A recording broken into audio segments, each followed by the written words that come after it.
السلام علیکم ورحمۃ اللہ وبرکاتہ۔ قربانی کے 3 ضروری مسئلے۔ قربانی کے متعلق یہ 3 چیزیں، یہ 3 باتیں، 3 مسئلے جاننا ہر انسان کو ضروری ہے۔ تو آپ لوگ اس ویڈیو کو آخر تک دیکھیں، جو مفتی ایم قاسمی صاحب قرآن و حدیث کی روشنی بتا رہے ہیں۔ تو آپ لوگ اس ویڈیو کو دیکھیں، اور ویڈیو پسند آئے تو ویڈیو کو شیئر کر دیں اور چینل کو سبسکرائب ضرور کریں۔ تو چلیے آپ لوگوں کو ویڈیو دکھاتے ہیں۔ السلام علیکم ورحمۃ اللہ وبرکاتہ۔ قربانی کے 3 ضروری مسائل ہیں جو ہر مسلمان کو معلوم ہونا چاہیے۔ یہ مسائل پتہ نہ ہونے کی وجہ سے بعض مسلمان جو قربانی کرتے ہیں پھر بھی گنہگار ہوتے ہیں۔ بعض مسلمان جو قربانی نہیں کرتے یہ سمجھ کر کہ شاید مجھے قربانی نہیں کرنا ہے کیونکہ میرے اوپر فرض ہی نہیں ہے، تو وہ جو ہے نا قربانی نہیں کرتے اور گنہگار ہوتے ہیں کیونکہ ان کو قربانی کرنا چاہیے تھی۔ اور بعض لوگ جو ہے نا بڑی غلط فہمی کا شکار رہتے ہیں۔ اسی لیے یہ 3 مسئلے ہیں ضروری قربانی کے، جو ابھی آپ خود بھی سمجھ لیں اور اپنے گھر پہ سب کو سمجھائیں۔ پہلا مسئلہ ہے کہ قربانی لوگ نہیں کرتے ہیں۔ کون لوگ نہیں کرتے ہیں؟ یعنی قربانی ان پر واجب ہو چکی ہوتی ہے پھر بھی وہ قربانی نہیں کرتے ہیں۔ وہ سمجھ رہے ہوتے ہیں ہمارے اوپر کیوں ہے، ہمارے ہسبینڈ نے کر تو دی ہے نا، حالانکہ قربانی ان کے اوپر واجب ہے۔ کیونکہ قربانی جو واجب ہوتی ہے وہ اس شخص کے اوپر ہوتی ہے جو صاحب نصاب ہو۔ جو بھی شخص صاحب نصاب ہوگا، چاہے وہ مرد ہو چاہے وہ عورت ہو، قربانی اس پر واجب ہو جائے گی۔ اور صاحب نصاب کس کو کہا جاتا ہے، اس کے بارے میں نے آپ لوگوں کو پہلے بھی بتایا تھا اور آپ کو پھر بتا رہا ہوں۔ صاحب نصاب کہا جاتا ہے کہ وہ شخص جس کے پاس 4 چیزیں کلیکٹ کریں۔ آپ یہ دیکھیں کہ آپ کے پاس گولڈ کتنا ہے، گولڈ ہے تو پلس کر لیں۔ سلور کتنی ہے آپ کے پاس، سلور ہے چاندی ہے پلس کر لیں، جوڑ لیں اس کو۔ بینک بیلنس آپ کے پاس کتنا ہے، چاہے وہ کیش کی شکل میں ہو، بینک میں ہو، ٹھیک ہے، یا آپ نے ایف ڈی وغیرہ کرا رکھی ہو، جو بھی آپ نے کرا رکھا ہے، آپ کا اماؤنٹ کیش کی شکل میں جہاں کہیں بھی ہے اس کو آپ جوڑ لیں، ٹھیک ہے۔ بزنس کا جو سامان ہوتا ہے جس کے ذریعے انکم آف سورس آپ کا کیا ہے، اگر آپ تاجر ہیں، کپڑے کی دکان ہے تو جتنا کپڑا آپ کی دکان میں وہ بھی پلس کر لیں۔ تو یہ 4 چیزیں جوڑنے کے بعد یہ دیکھیں آپ کے ٹوٹل اماؤنٹ کتنا بیٹھ رہا ہے، پھر جو قرضہ ہے وہ آپ اس میں سے مائنس کر دیں۔ تو اگر وہ نصاب کو پہنچ رہا ہے، اور صاحب نصاب کہتے ہیں جس کے پاس اتنا اماؤنٹ ہو جتنے روپے میں 52.5 تولہ چاندی آتی ہے، تو وہ شخص کہلائے گا صاحب نصاب۔ اور جو شخص بھی صاحب نصاب اس کے اوپر قربانی واجب ہوتی ہے۔ موٹا موٹا میں آپ کو سمجھا رہا ہوں، جو لوگ اس مسئلے کو اچھے طریقے سے جانتے ہیں، ہو سکتا ہے وہ کہہ رہے ہیں مفتی صاحب آپ نے یہ تو بتایا نہیں وہ تو بتایا نہیں، میں ایک موٹا موٹا سمجھا رہا ہوں۔ تو جو بھی صاحب نصاب ہوگا اس کے اوپر قربانی واجب ہو جائے گی۔ اب کچھ لوگ تو وہ ہیں جو صاحب نصاب ہے لیکن وہ اپنے آپ کو صاحب نصاب سمجھتے ہی نہیں ہیں، یا پھر وہ یہ سمجھ رہے ہوتے ہیں میرے ابا نے کر تو دی اور میرے بڑے بھائی نے کر تو دی ہے نا، جیسے کہ خواتین سمجھتی ہیں میرے شوہر کر دیں میری طرف سے کافی۔ ایسا نہیں ہے، جو بھی صاحب نصاب ہوگا اس کو قربانی کرنا واجب ہے، چاہے وہ مرد ہو چاہے وہ عورت ہو۔ میاں بیوی دونوں صاحب نصاب ہیں، دونوں پر قربانی واجب ہے۔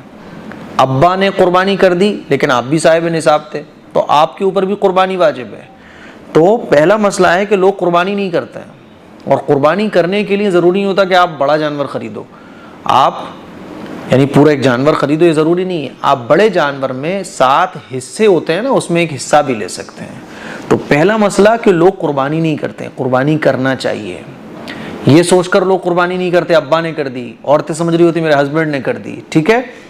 دوسرا مسئلہ ہے کہ عام طور پر یہ لوگ سمجھتے ہیں کہ میرے بڑے بھائی کی طرف سے اس سال ہے نا، پچھلی سال اب ابا کی طرف سے کری تو اس سال اماں کی طرف سے، اگلی سال میں اپنی طرف سے کروں گا، ایسا لوگ سمجھتے ہیں۔ اور یہ علم نہ ہونے کی وجہ سے لوگ ایسا سمجھتے ہیں، حالانکہ وہ قربانی کر رہے ہیں لیکن قربانی ان کی نہیں ادا ہو رہی اور قربانی کرنے کا ثواب ان کو نہیں مل رہا ہے۔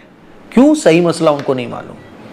اگر آپ صاحب نصاب ہو تو آپ کے اوپر قربانی واجب ہے، ابا صاحب نصاب ہو تو ابا کے اوپر قربانی واجب ہے۔ قربانی جو ہے نا ایک ایسی عبادت ہے جو ہر سال اگر آپ کے اوپر واجب ہے تو آپ کو ہر سال کرنی پڑے گی۔ ایسا نہیں ہے کہ پچھلی سال ابا کی طرف سے کری، اس سال امی کی طرف سے کریں گے، میں تو اگلی سال کروں گا، ایسے نہیں چلے گا۔ قربانی جس کے اوپر واجب ہوگی اس کو ہر سال اپنے اوپر سے ادا کرنا ہے. ٹھیک ہے, بعض گھروں میں چلتا ہے کہ اس بار کس کی طرف سے کریں, سوچ رہے ہیں چلو کس کی طرف سے کریں, چلو اس بار ابا کی طرف سے کر دیتے ہیں, اگلی سال میں اپنی امی کی طرف سے کروں گا. ارے بھائی تم کیوں نہیں کر رہے؟ ارے یار اچھا نہیں لگتا, ابا کی طرف سے نہیں ہوگی, بتاؤ ابا میرے ماں باپ ہیں. تو قربانی ایک عبادت ہے, اچھے طریقے سے سمجھ لو. قربانی آپ پر واجب ہے, آپ کو کرنی ہے. اللہ نے دے رکھا ہے تو ابا کی طرف سے بھی کرو, اماں کی طرف سے بھی کرو, لیکن پہلے اپنا واجب ادا کرنے کے بعد. بات سمجھ آ رہی ہے؟ ٹھیک ہے نا. اسی طرح سے کیا ہوتا ہے کہ قربانی کرنی ہے گھر میں تو ہیوی بکرا لے کے آنا ہے, تو 4 بھائی ہیں, 4 بھائی کیا کرتے ہیں, سب نے پیسے ملائے, ایک قربانی کا جانور آ گیا. تو اس طرح سے بھی قربانی ادا نہیں ہوگی. 4 بھائی ہیں اور چاروں کے اوپر قربانی اگر واجب ہے تو چاروں کو الگ الگ اپنی قربانی کرنا پڑے گی. پورا جانور نہیں کر سکتے تو بڑے جانور میں ایک حصہ لو, لیکن ایسا نہیں چلے گا کہ پیسے ملائے, چلو پیسے ملا کے ایک جانور لے آئے صاحب, پورے خاندان کی طرف سے ایک قربانی ہو گئی. ایک قربانی پورے خاندان کی طرف سے نہیں ہوگی, جس کے اوپر واجب ہوگی اسی کو قربانی کرنا ہوگی. تو پہلی, دوسری, تیسری, ایک ایک کر کے سب کا نمبر آتا ہے. دوسرا مسئلہ جو میں نے آپ کو سمجھایا یہ بالکل غلط ہے. یہ جو سمجھا جاتا ہے ہمارے معاشرے میں, اس سال اس کی, اس سال اس کی, ایسا نہیں ہوتا. یا 4-6 لوگ ملا کے ایک جانور لے آتے ہیں, ایسا بھی نہیں ہوگا. ہاں آپ مان لو 3-4 بھائی ہو تو سب نے کہا کہ چلو ایک بڑا جانور لے لیتے ہیں جس میں 7 حصے ہوتے ہیں, تو وہ بڑا جانور آپ لے سکتے ہو, ٹھیک ہے, لیکن چھوٹا جانور ایک ہی آدمی کی طرف سے ہوتا ہے. تیسرا مسئلہ ہے قربانی کے گوشت کے بارے میں.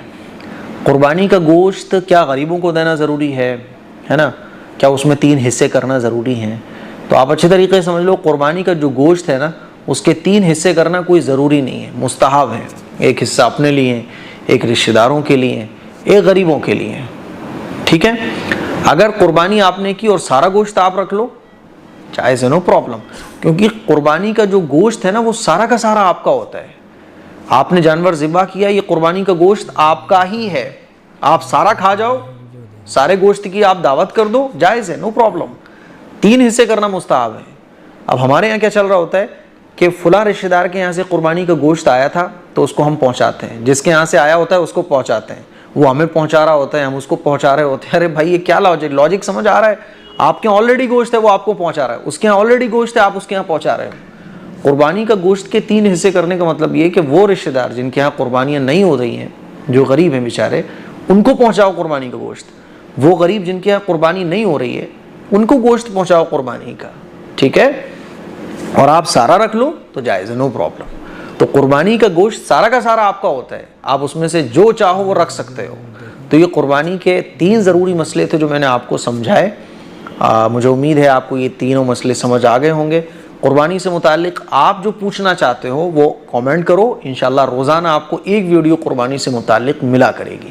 اس کلپ کو شیئر کریں. السلام علیکم ورحمۃ اللہ وبرکاتہ.